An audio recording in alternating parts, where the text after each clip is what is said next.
That's when I ran into one of the men in the music business who said to me, listen, he said, why don't you take some lessons?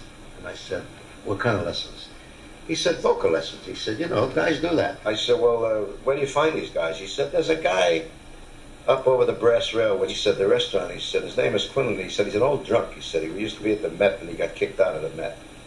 And he said, you ought to go up and talk to him. So I went up and he was surly.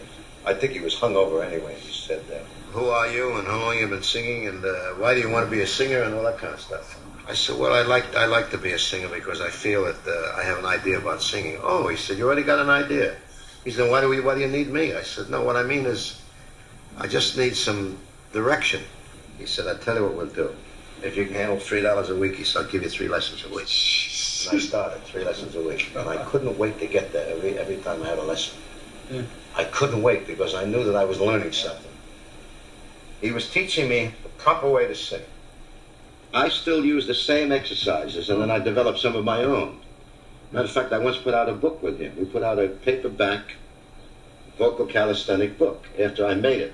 And we had drawings made of the mouth formation. Right, you know, sure.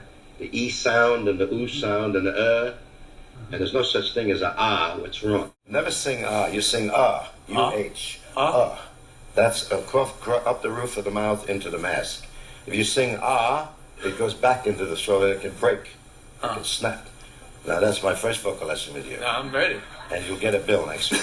I worked with him for a long time, and then I began to get the jobs. I got a couple little jobs. I went to WNEW, I didn't get any money, got car fare, and Dinah Shaw and I split a half hour. She had 15 minutes, I had 15 minutes.